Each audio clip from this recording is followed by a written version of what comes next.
First Peter chapter 5, verse 8.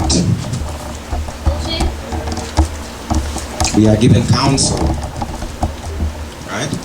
It tells us that we are to be sober, vigilant, because your adversary, the devil, as a roaring lion, walketh about, seeking whom he may devour. Amen?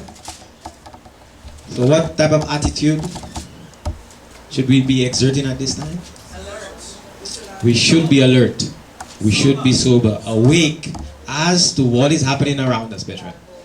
A lot of things, a lot of developments right before our very eyes. Right? And we sang this morning that he's at the door, correct? And he's coming. He's coming and he's at the door. But before he comes, there are things that we are to look out for so that we may be found in him. Amen? Let us go to the book of Matthew chapter 24 from verse 1. Matthew chapter 24 from verse 1, our scripture reading. And it says, "And Jesus went out and departed from the temple, and his disciples came to him for to show him the buildings of the temple. And Jesus said unto them, See not all these things? Verily I say unto you, there shall not be left here one stone upon another that shall not be thrown down. And as he sat upon the Mount of Olives, the disciples came unto him privately, saying, Tell us, when shall these things be? And what shall be the sign of thy coming and of the end of the world? And Jesus answered and said unto them, Take heed that no man deceive you. Deception will be key in these last days. Deception.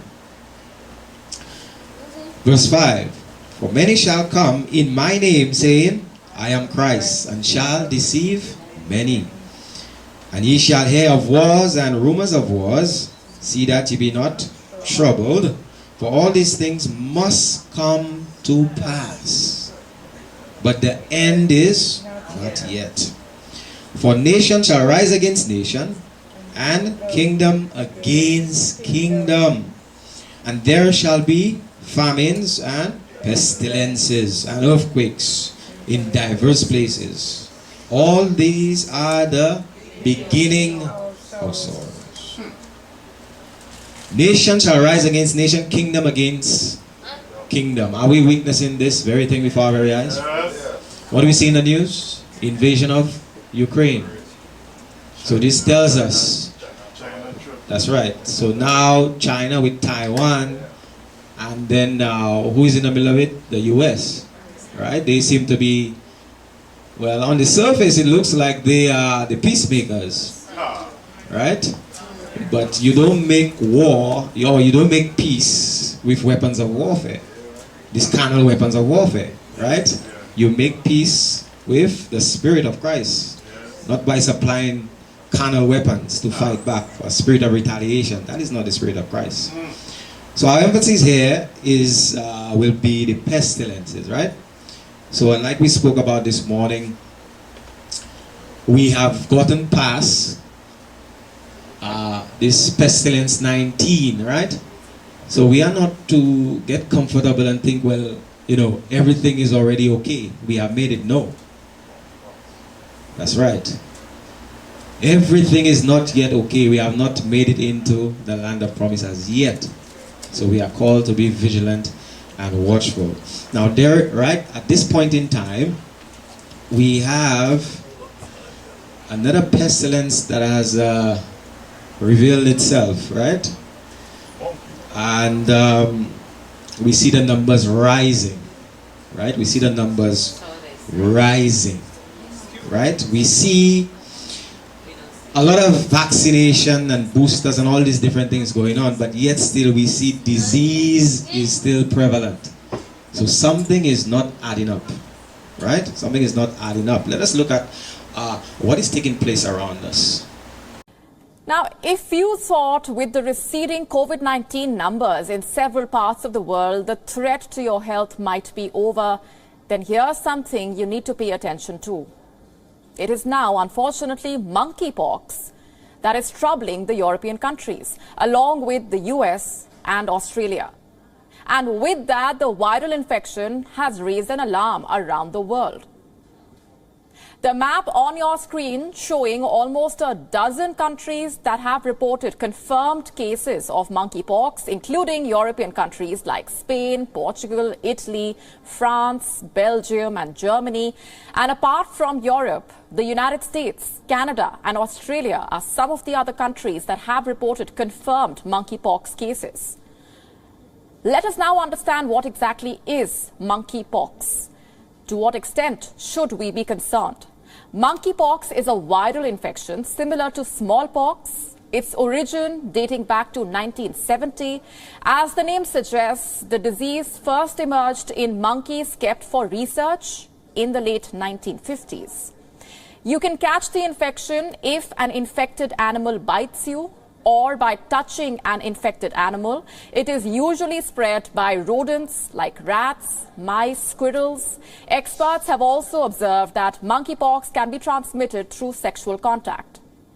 The disease almost disappeared for 40 years after being eradicated through vaccination in the 1980s, only to re-emerge in Nigeria in 2017. The virus mainly has two major strains called the Congo strain and the West African strain. What are the symptoms that you need to watch out for? If you have fever, muscle ache, lesions and chills, then you should get yourself checked. If you are infected, it might take anywhere between 6 to 13 days before the symptoms appear. Currently, there is no specific treatment available for the disease. Considering the unusual outbreak, the World Health Organization has now called for an emergency meet of the experts to discuss the situation.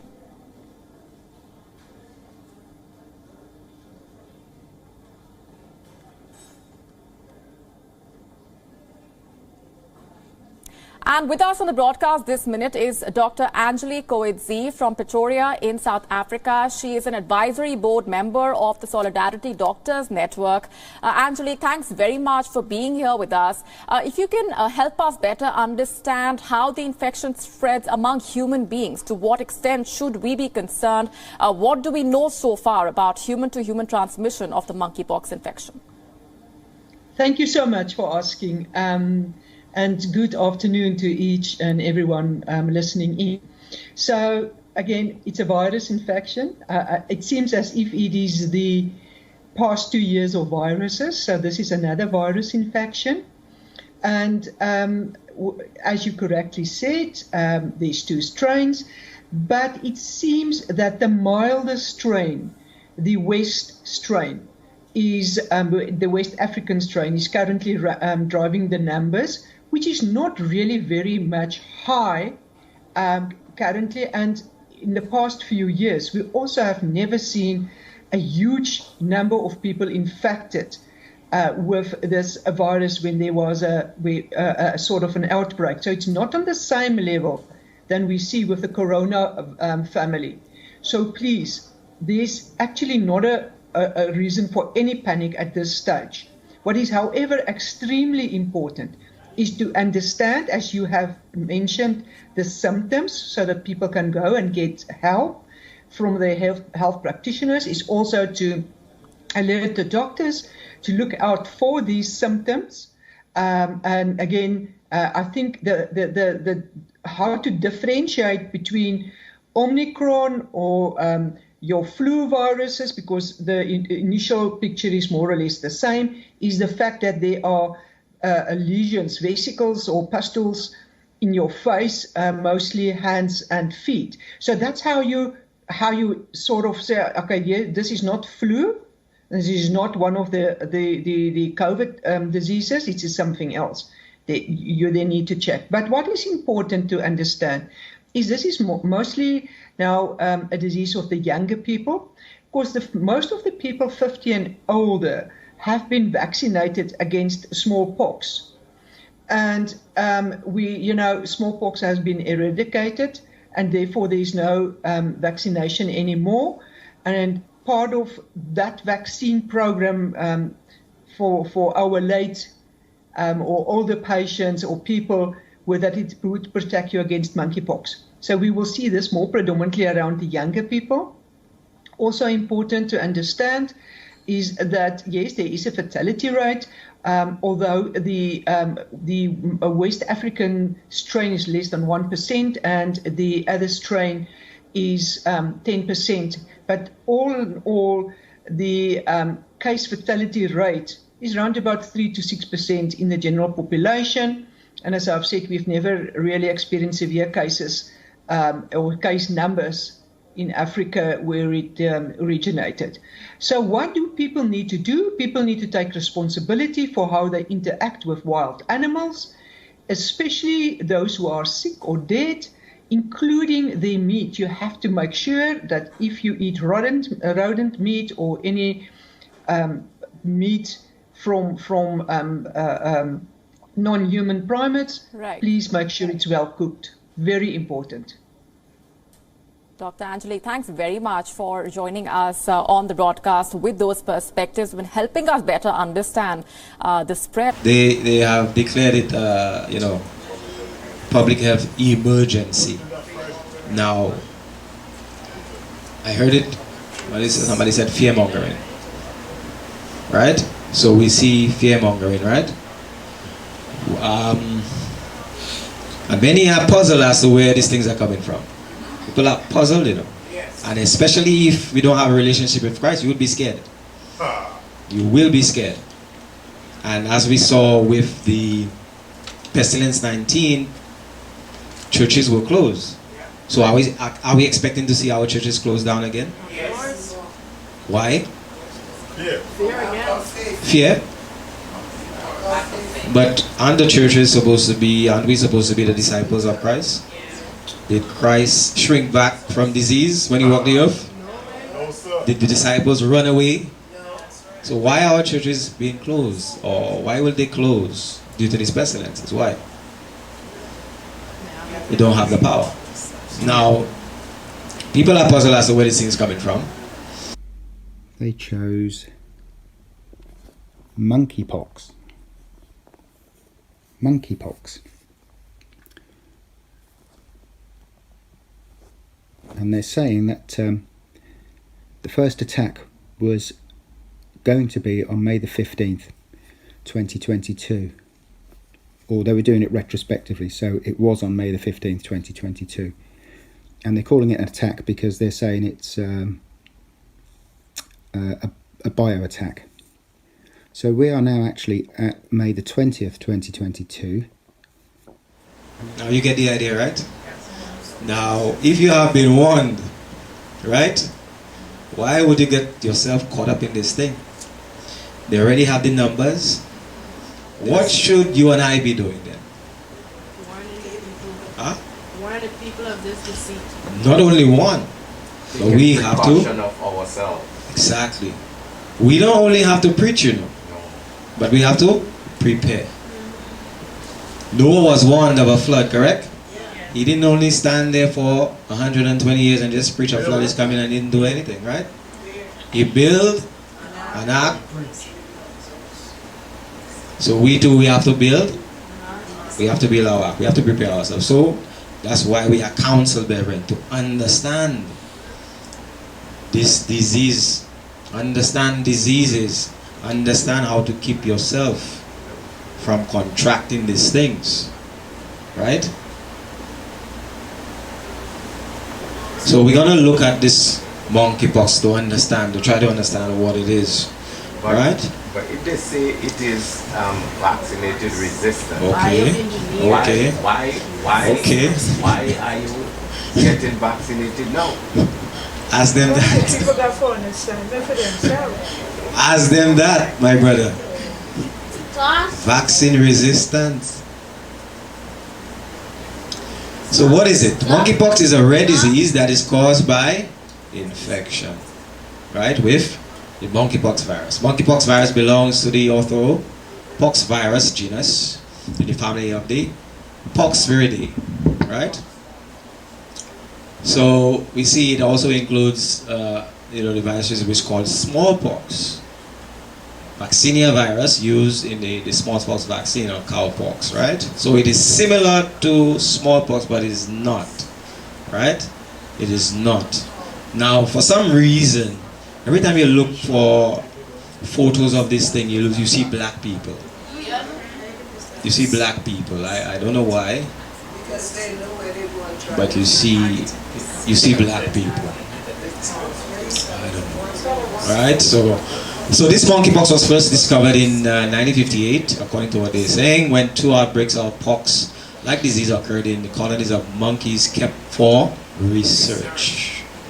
Hence the name monkeypox, right? The first human case of monkeypox was recorded in 1970 in the DRC, Democratic Republic of Congo, during a period of intensified effort to eliminate smallpox. Since then, monkeypox has been reported in people in several other Central and Western African countries, you know. So this is what they are saying to us. But now we see, even now the US has declared a public health, you know, dealing with this thing. It says that scientists at the Centers of Disease, the CDC, right, are collaborating with the Massachusetts Department of Public Health to investigate a situation in which a US resident tested positive for monkeypox on May 18, 2022, right? Returning to the US from Canada. That was in May. What month are we in now? We're in August. That was a few months ago, right? So now we had a public health issue, a crisis with this monkeypox, right? Signs and symptoms. Signs and symptoms. Symptoms of monkeypox are similar to, but milder than the symptoms of smallpox, right? It begins with what? Fever, headache, muscle ache, exhaustion. The main difference between the symptoms of smallpox and monkeypox is that monkeypox causes lymph nodes to swell. You know what are your lymph nodes, right? Right, so it causes your lymph nodes to swell. So while smallpox does not, right? The incubation period time from infection to symptoms for monkeypox is usually 7 to 14 days, but can range from 5 to 21 days. So if you go and you get checked and you are found to have symptoms, you would most likely be in what? Quarantine. See it? Most likely quarantine you, right?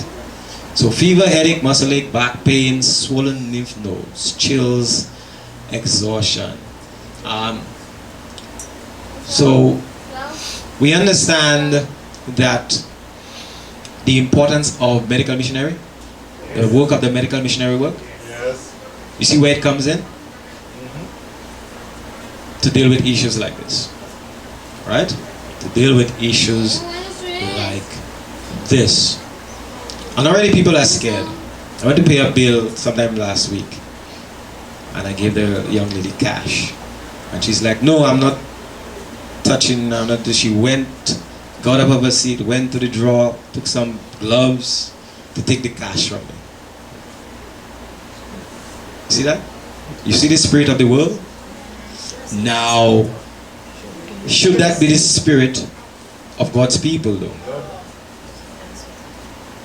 Because we saw with the pestilence 19, people all masked up and vaxxed up and everything like this, and they tried to stand clear of people who don't wear masks, if you realize, right? And now with this monkeypox, they're doing the same thing, but with the spirit of this pestilence 19, we saw church members behaving the same way. For you to go to a church now, you have to do your, temperature check and all these different things.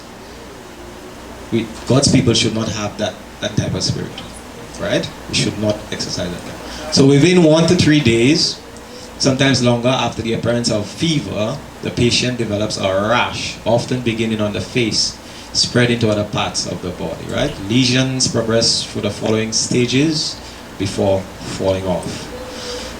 Macules, papules, vesicles, pustules, scabs. The illness typically lasts 2 to 4 weeks. right? In Africa, monkeypox has been shown to cause death in as many as 1 in 10 persons who contract the disease, right? If at any time we have to be sober and watchful, it is now, right? Again, transmission of the monkeypox virus occurs when a person comes into contact with the virus from an animal, human, or materials contaminated with the virus. This is what they are saying, right? The virus enters the body through the broken skin, even if not visible, respiratory tract, or the mucous membranes, the eyes, nose, the mouth, right? Animal to human transmission may occur by bite or scratch, right? Bushmeat preparation, direct contact with body fluids or lesion materials, or indirect contact with lesion materials such as through contaminated bedding. Human to human transmission is thought to occur primarily through large respiratory droplets. Respiratory droplets generally cannot travel more than a few feet, so prolonged face-to-face contact is required. Alright, so again we see this whole business about wearing masks, right? Also they're talking about homosexual sex. Through this homosexual sex is being transmitted also. So it says the reservoir host, the main disease carrier of monkeypox is still unknown, although African rodents are suspected to play a part in transmission, right? So the virus that causes monkeypox has only been recovered or isolated twice from an animal in nature. First in 1985 and then in 2012, right? 2012. What else we have here? And basically what they are saying to us is that there are a number of measures that can be taken to prevent infection with monkeypox. Avoid contact with animals that could harbor the virus, right? Avoid contact with any material such as bedding that has been in contact with the sick animal. Isolate infected patients from others who could be at risk. Practice good hygiene after contact with infected animals, right? Washing of hands, using soap, alcohol-based sanitizer, and use PPE, personal protective equipment, right? Is what they are saying to us. Also, they are saying that they have this Invanex. It's a live virus vaccine which has been approved by the US Food and Drug Administration for the prevention of monkeypox. Right? Yeah. A live virus vaccine. Meaning they're injecting you with, yes, with the monkeypox itself. A weakened version of it. A weakened version of it, right? But we saw that in the previous video that this thing was engineered to be vaccine resistant. So are we getting played? Are we getting played?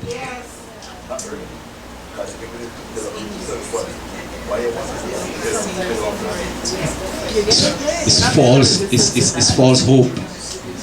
People will be running to this thing thinking that, you know, they're gonna get some form of protection or be safe from it, but they're running into what?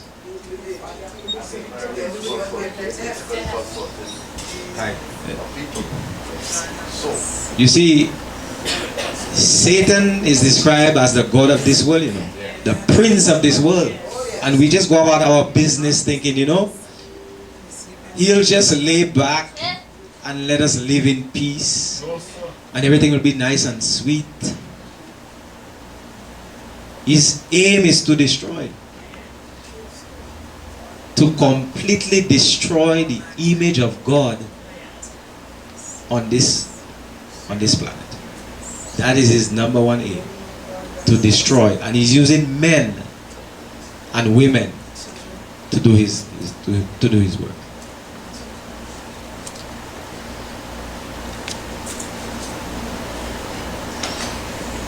Currently, there is no proven safe treatment for the monkeypox, right? No proven. So if they have this vaccine that they have, it will only be a theory. It will only be a theory that this thing is working. But what they have to do to get the results, they will have to inject you, well, the millions of people that will take it now, and then observe. And then observe what is happening. Yeah, guinea pigs. Human,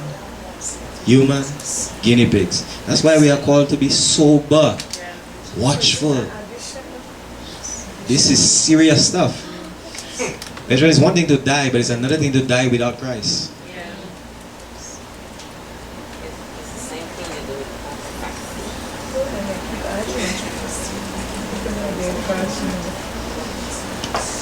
Now, why they use these vaccines and all these different things is because of a theory they hold, you know. What we see now, they already lay the foundation of these things years before, you know. They laid the foundation of this thing long ago. So they have what you call the germ theory, right? So this germ theory of disease is the currently accepted scientific theory for many diseases. This is the principle they function on, that germ theory. It states that microorganisms known as pathogens or germs can lead to disease. These small organisms, too small to see without magnification, invade humans, other animals, and other living hosts. Their growth and reproduction within their hosts can cause disease. The germ may refer to not just a bacterium, but to any type of microorganism such as a protist or fungi or even non-living pathogens that can cause disease such as viruses. See it? Pyrons and virus, right? Diseases caused by pathogens are called infectious diseases, right? So even when a pathogen is the principal cause of a disease, environmental and hereditary factors often influence the severity of the disease and whether a potential host individual becomes infected when exposed to the pathogen, right? So this is the germ theory. They say you expose to this virus, it enters and it makes you sick. This is what they say, right? And who's the one that was teaching this? Basic forms of germ theory were proposed by Girolamo, whatever his name is here, in 1546, right? These are another guy who in 1776, 1762. Such views were held in disdain in Europe, where Galen miasma theory remained dominant among scientists and doctors, right? By the early 19th century, smallpox vaccination was commonplace in Europe, though doctors were unaware of how it worked or how to extend the principle to other diseases. A transitional period began in the late 1850s with the work of Louis Pasteur, right? Anybody heard of him? Louis Pasteur, right? Louis Pasteur. He's the one who established this really in the 1850s. Louis Pasteur, a French chemist, microbiologist, renowned for his discoveries of the principles of vaccination, microbial fermentation, and pasteurization. So this is where you get pasteurization, right? From him. His research in chemistry led to remarkable breakthroughs in the understanding of the causes and prevention of diseases, which laid down the foundation of hygiene, public health, and much of modern medicine. You see it? His works are credited to saving millions of lives through the development of vaccines for rabies and anthrax. He is regarded as one of the founders of modern bacteriology and has been honored as the father of bacteriology and as the father of microbiology, together with Robert Noah. You see that? So how they deal with disease at this time was they taken from the foundation that he already set forth back in the 19th century. But that was not the only theory at that time, you know. That was not the only theory. You have one who opposed that theory. Because if that theory from Pasteur, this is what they're using to deal with disease now, and that is deception, right? You must have an opposite theory, which is truth. So you have this doctor now, Antoine Béchamp, right? A lifelong, the great microbiologist. So Pasteur invested pasteurization and vaccines for rabies and anthrax, and discovered that many diseases are caused by invisible germs. And this guy now, Béchamp, was and look how they call him, right? A beta crank who argued that microbes became dangerous. Look at what he's saying. They became dangerous when the health of the host, right? Or your body, or the environment was deteriorated. You see what he was saying? So he's saying, for these things to really cause some damage, your body need to be in a condition to allow it to happen. Compromise immune system. So it's not just germs. Because where do you find germs? Oh, All over, especially where? In the dirt. What are you made of?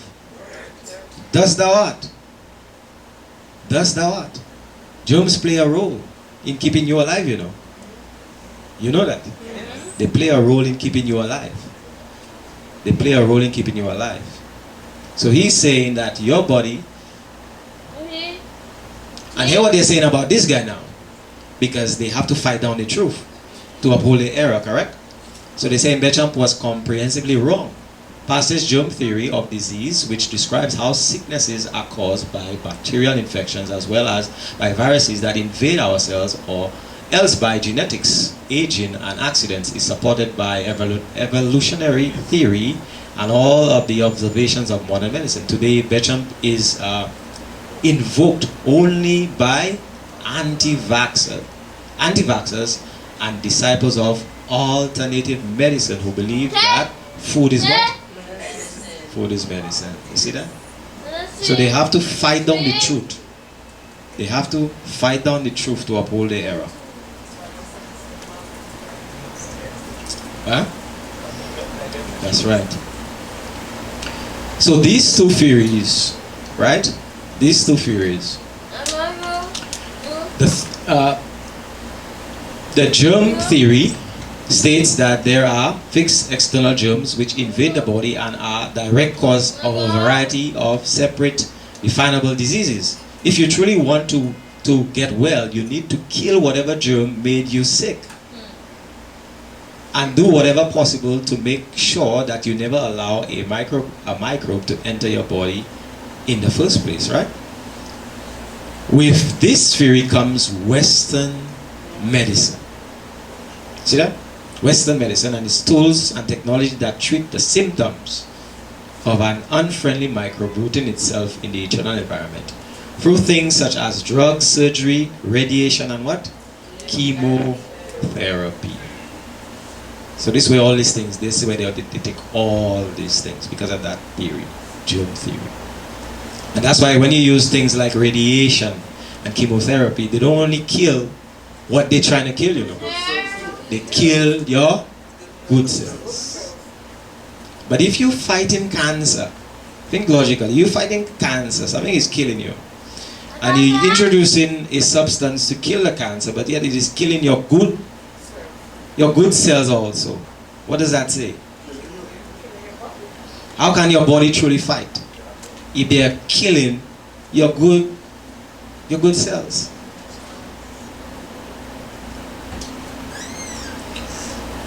So the terrain theory,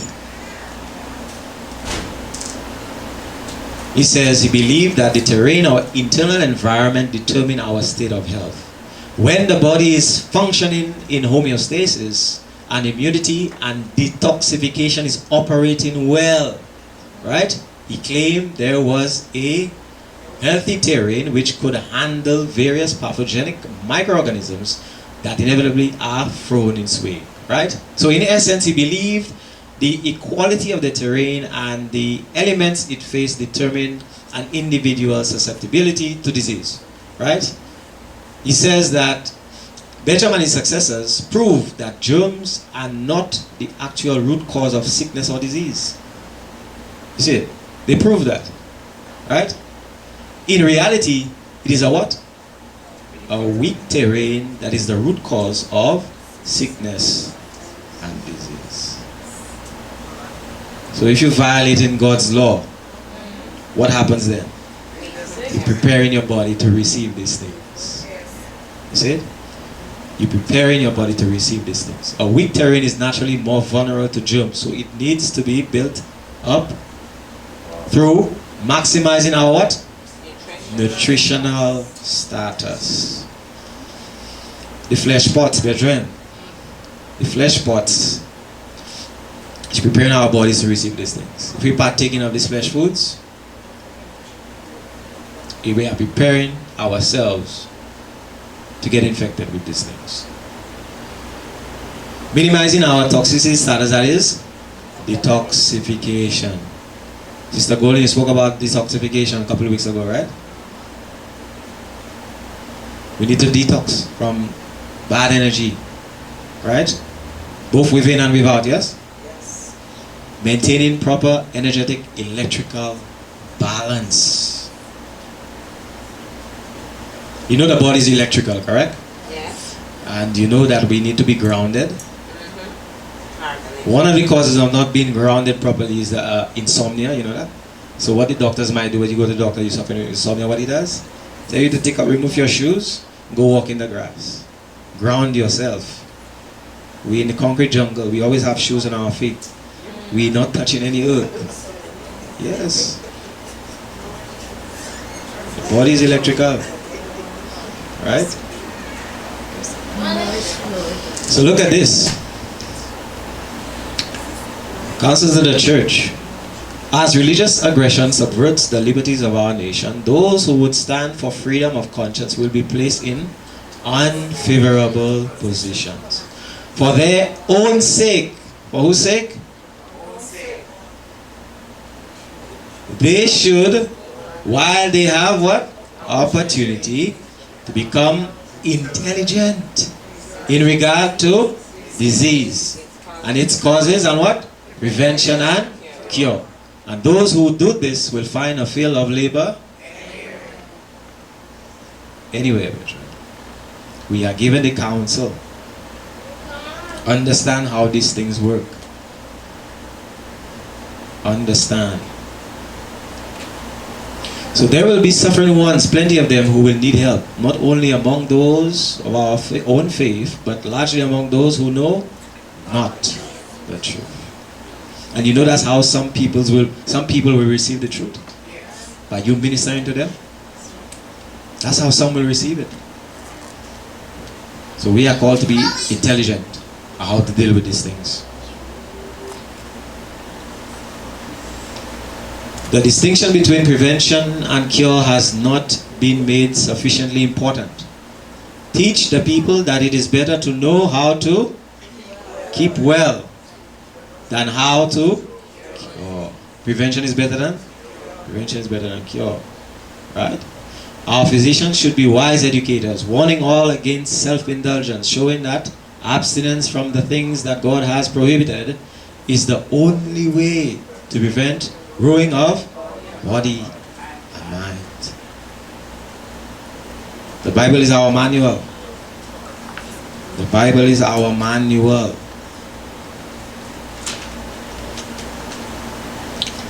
And we're very familiar with this text, right? Exodus 15 verse 26. If thou wilt diligently hearken to the voice of the Lord thy God, and will do that which is right in his sight, and will give ear to his commandments, and keep all his statutes, I will put none of these diseases upon thee, which I have brought upon the Egyptians. For I am the Lord that healeth thee. So this whole thing is designed for us to run to who? To man. No, it's designed for us to run to man. Yes, how we But we have to run to who? To God. To God.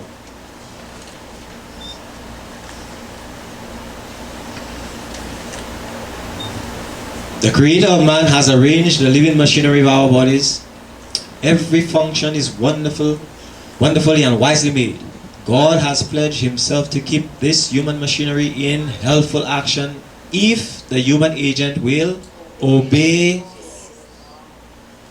If the human agent gets vaccinated. That's right. Obey his laws. Obey his laws.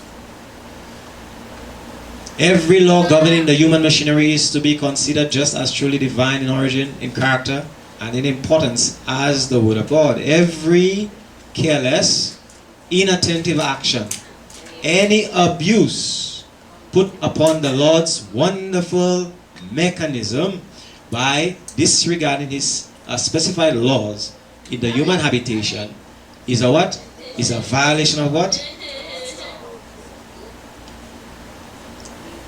So they have taught the world that God does not exist. And man, year by year, day by day, is being estranged from God. And he's getting sicker and sicker and sicker. And they're now coming up with their man-made stuff to try to fix you. When the problem is you violating the law of the Lord. You violating God's law. This is what making you sick. So no matter what invention they bring, it's a waste of time. It is a waste of time because they're not addressing the true problem. They're addressing symptoms. 1 Corinthians chapter 3 verse 17. Know ye not that ye are temple of God, and that the Spirit of God dwelleth in you? If any man defile the temple of God, him shall God destroy. For the temple of God is holy, which temple ye are.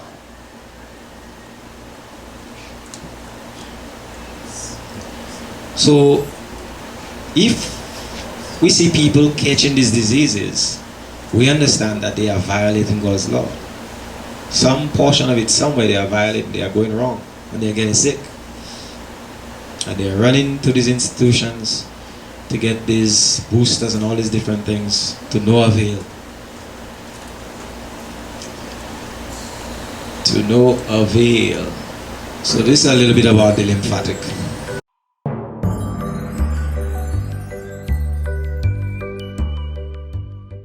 Did you know your body has its own version of a sewer system for removing unwanted toxins, waste and excess water from the body? This is called our lymphatic system. Like our blood circulation, the lymphatic system is made up of millions of little vessels that branch all around our body. But whereas arteries and veins carry blood, the lymphatic vessels are much, much finer and carry a colourless fluid called lymph. Our lymphatic system has three main duties. 1. It contains white blood cells called lymphocytes, which are used to fight infection. 2. It acts as a one-way drainage system, transporting fluid from body tissues into the blood circulation. 3. It gets rid of waste products produced by cells. As blood circulates the body, plasma leaves the blood vessels and travels into the body tissues, delivering food, oxygen, and hormones to the cells. This plasma becomes tissue fluid and surrounds all our body's tissues. It then collects waste products, excess water, and toxins from the cells. 90% of this fluid passes back into the blood circulation. However, 10% of the fluid is left behind and is known as lymph. We therefore need a system to drain this lymph fluid, so that we don't end up as a swollen fluid-filled balloon, hence the lymphatic system. The lymph fluid drains into lymph vessels, where it then travels to lymph nodes, which are found all around your body.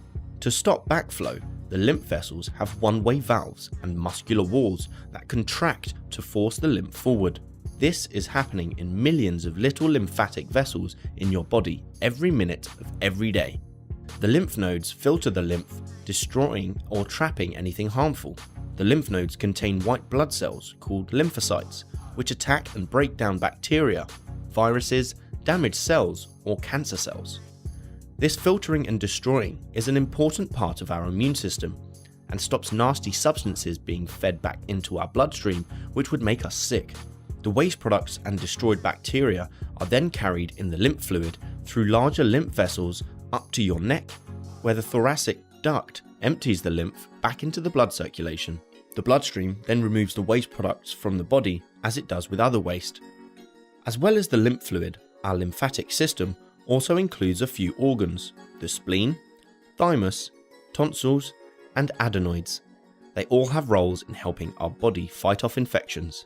Unfortunately, like any sewer system, things can go horribly wrong. Sometimes we get infections that cause the pumping to break down. This can cause your arms or legs to swell to huge proportions. Sometimes the debris or other bad substances can make it past lymph nodes. Sometimes cancer cells do this and spread the cancer to other parts of the body, which obviously isn't good. For now, we wish you all the best for your lymphatic health, which you can help maintain by drinking lots of water and exercising. Keep on pumping. If you liked the video, give it a thumbs up and don't forget to subscribe. Comment below if you have any questions. Why not check out our FuseSchool app as well? Until next time. So a little idea of what your lymphatic system does or what it is. Until next time. Yes, so it's basically a filter for your blood system, right? And if it's not working properly, you see what it says with the monkeypox? The difference is that your lymph nodes get swollen. So one way we can keep our lymphatic system flowing properly is by drinking what? A lot of water. Exercise. Exercise. What kind of exercise specifically? There are exercise specifically for your lymphatic system. Jumping jacks. Jumping jacks. You move like this, it keeps the fluid moving. Right? Trampoline. Right? Trampoline. Another good way to access your lymphatic system is by taking a hot bath. It's a powerful way of getting at your lymphatic system. A hot bath. Not too hot to burn yourself, but hot enough that you could stand and you soak yourself 20 to 30 minutes. What's that? Contrast showers. Amen? So we have to know how to fight this thing, not only for ourselves, and we have to know how to deal with people also. Right? Now, of course, we're going to look at a little bit of herbs to keep us good. Genesis 3:18, after man sinned, God knew these things would come. Right? He knew these things would come. He said unto Adam, because thou hast hearkened unto the voice of thy wife, and hast eaten of the tree of which I commanded thee, saying, thou shalt not eat of it. Cursed is the ground for thy sake. In sorrow shalt thou eat of it all the days of thy life. Thorns and thistles shall it bring forth to thee, and thou shalt eat the what? Eat the herb. So they have all the inventions, right? And before we were even created, things were put there in place for us to partake of.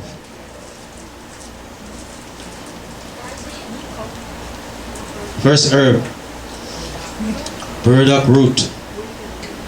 We familiar with this burdock root? It's an alterative herb, right? Excellent for what? Blood purifying, boils, skin disease, rheumatism. Also for the what? The lymphatic system. So the leaves can be used as a poultice, right? If you get, we're going to be moving to the country, correct? When you're going to move to the country, you're going to be exposed to poison ivy, poison oak, and all these different things. The leaves, you crush the leaves, and then you make it a poultice and you put it on it, right? If you're familiar with plantain herb also, crush the plantain, you put it on it also. That would be. If you get stung with stinging nettle also, the juice of this, the leaf, is good. But the burdock root, you get this herb, very good as a blood purifier. These are one of the things that we should be using, right? Burdock root, harmful. We familiar with this one? Dandelion, right? Dandelion, a hepatic tonic, right? Meaning a liver tonic. Very good for the liver, right? Also for your gallbladder, your spleen, kidneys. Also recommended for what? Dyspepsia, right? Which is what you call heartburn, right? Fever, insomnia, auto-intoxication, which results in skin eruptions. The root may be used for hypoglycemia and to help to lower blood pressure, right?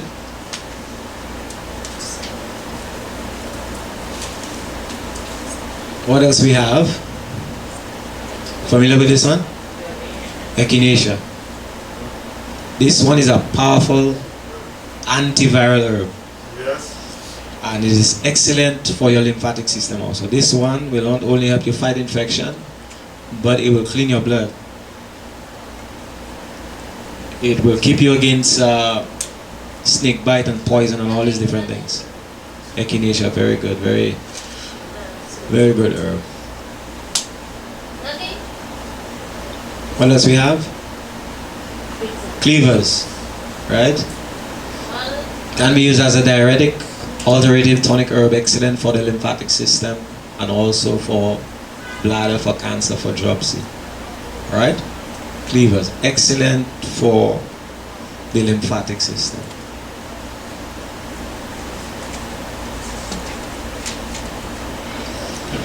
You know this one? Garlic, right? I don't care if you don't have these other herbs. You see this one? Make sure you have something like this. Make sure you have this. You cannot go wrong. You cannot go wrong with your garlic. Right? Alterative, diaphoretic, expectorant, antispasmodic, anti-asthmatic, antiseptic, disinfectant. See it. Used against contagious diseases, high blood pressure, fever, parasite, worms, yeast infection. You cannot go wrong with garlic.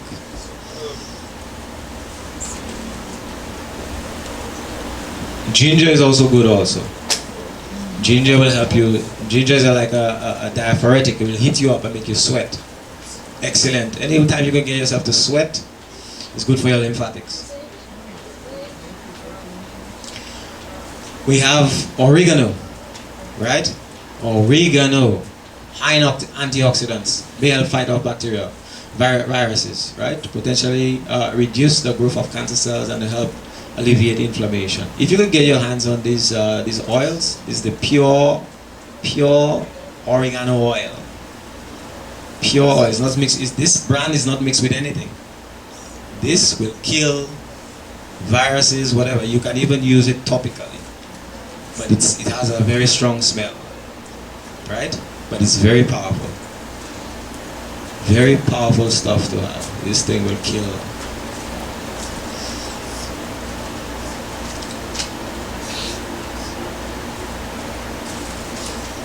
Oregano P73, that's what it is. Also vitamin C. Vitamin C, your foods, your fruits, your vegetables. A good brand, a good form of vitamin C is Camu Camu powder. Second highest.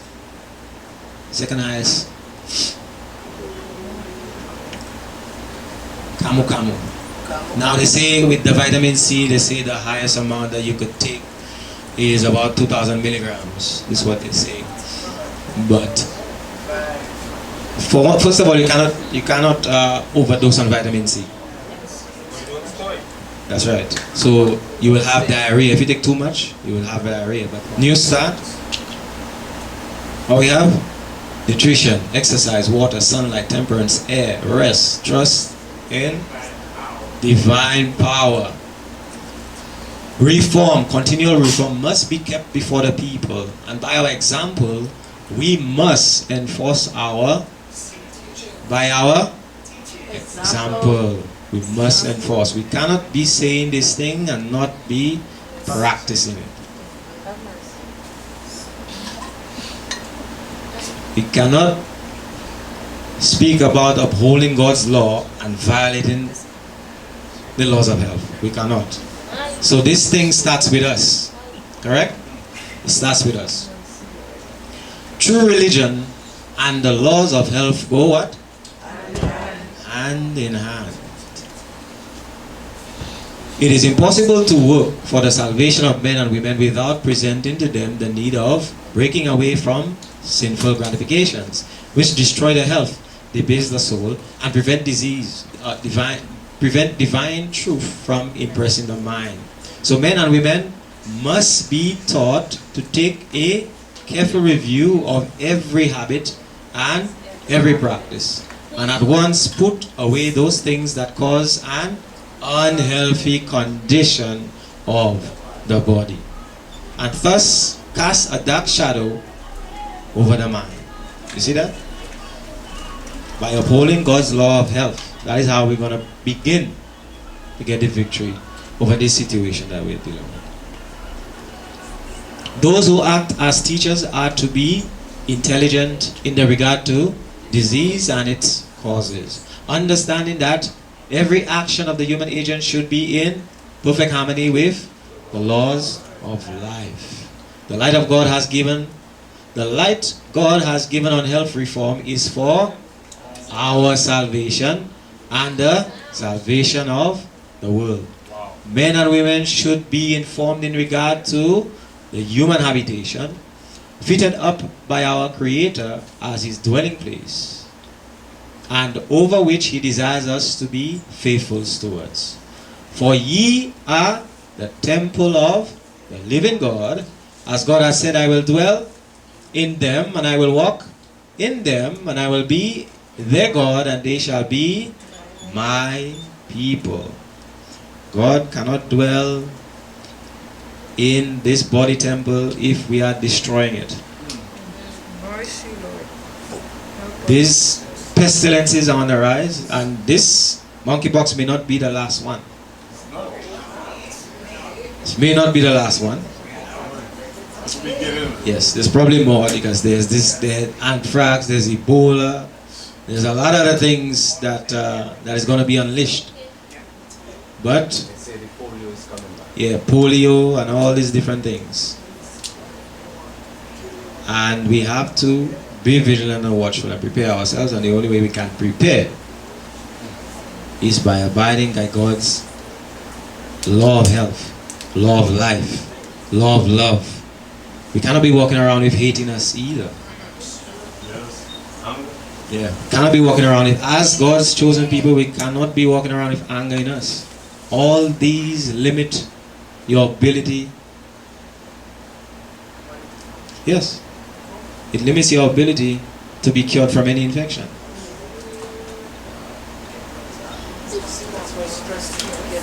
That's right. And we all have jobs, correct? We all have to get up, go out and feed our family, yes? So we have to try to avoid stress as much as possible. Stress will kill anything. Stress will weaken your immune system. You could be doing all these things and you're stressful, and it will weaken your immune system. Alright? So that was the message for today. I hope that you learn, and I hope that you will begin to make preparation. And most of all, don't be fooled. Right? All of what is going on there is deception. Don't walk around. I don't want you to walk around with fear. We were not given a spirit of fear. We were not given a spirit of fear, and we should not have that in us. Right? So let's prepare ourselves to be victorious over these pestilences, and that we can minister to those around us, guide them to the throne of Christ. Amen? Yes. Thank you, Reverend. Thank you for your participation. And may the Lord continue to bless and to guide you. Amen?